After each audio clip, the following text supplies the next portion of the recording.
Morning arrived quietly, as if the world itself was unsure whether it should disturb what had happened in the night. Adora woke first. For a moment, she did not move.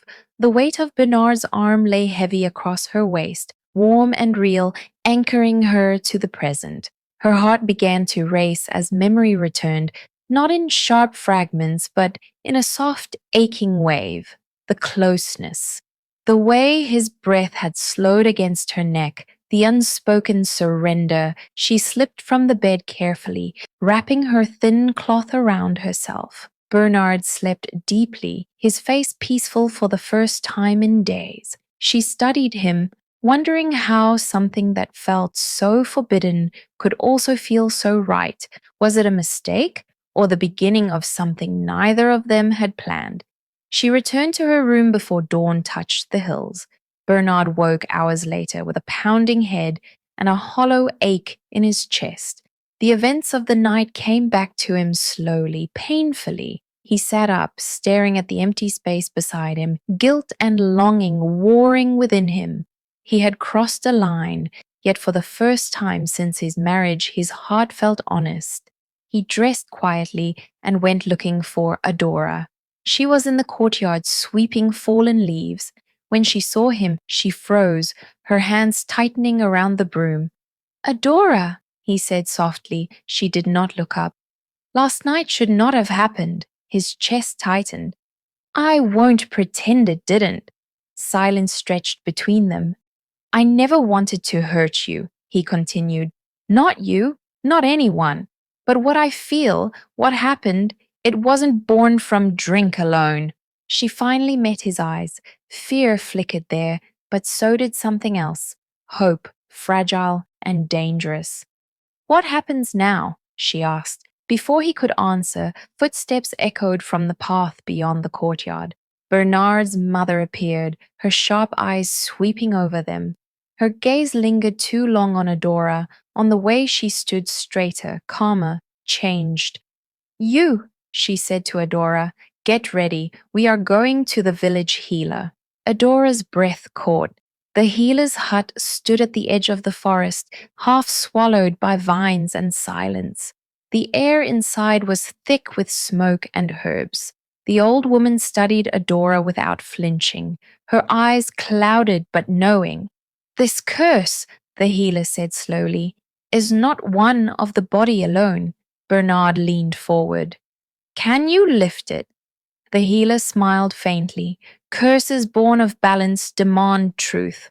Sacrifice has already been made, but the final price has not yet been paid." Adora's hands trembled. "What price?" "Love," the healer answered. "Real love, chosen freely, without fear, without benefit."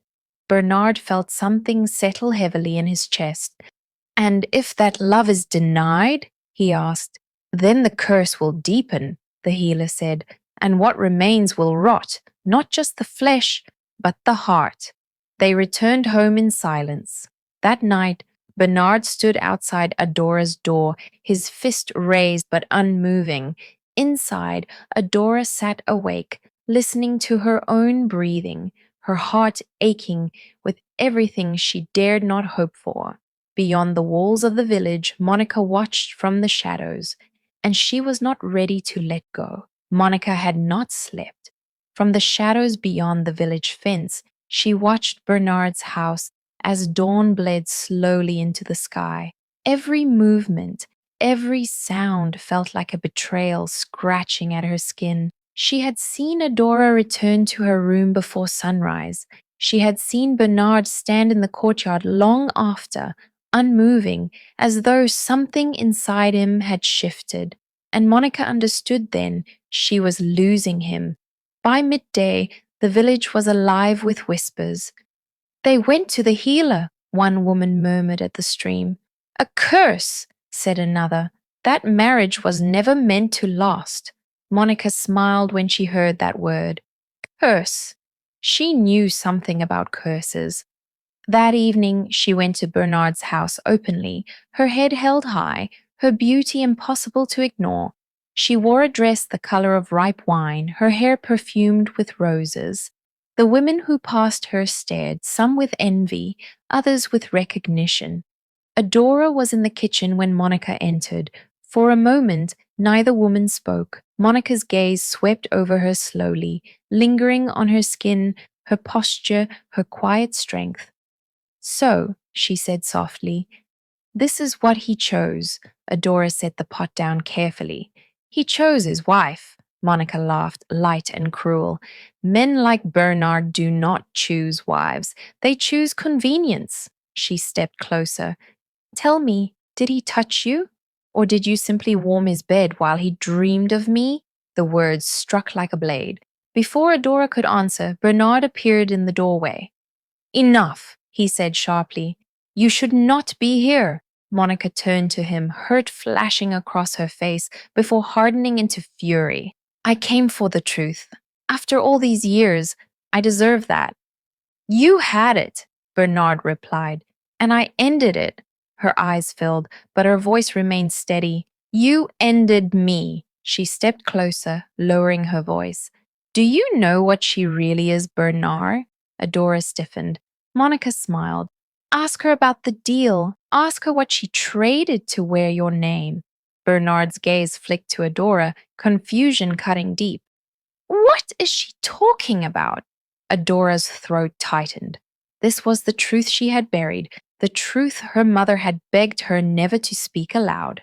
She doesn't know, Monica continued sweetly, that your marriage wasn't born of love or fate, but of balance.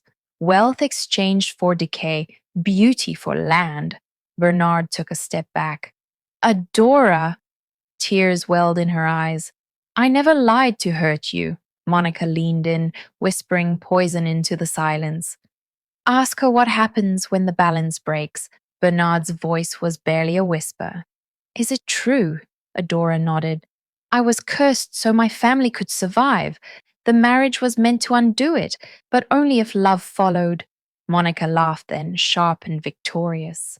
And love, she said, has already chosen. She turned to leave, but paused at the doorway. If you go to the healer again, she added, ask her who cast the curse in the first place. The door closed behind her. Silence crashed down like a storm. Bernard looked at Adora as though seeing her for the first time, not with disgust, but with devastation. All this time, you carried this alone? I didn't think it mattered, Adora said softly. Not to you. Outside, Monica disappeared into the forest, her smile gone, her hands shaking. She had revealed the truth, but she had not told it all. And by morning, she would make sure the balance was broken for good.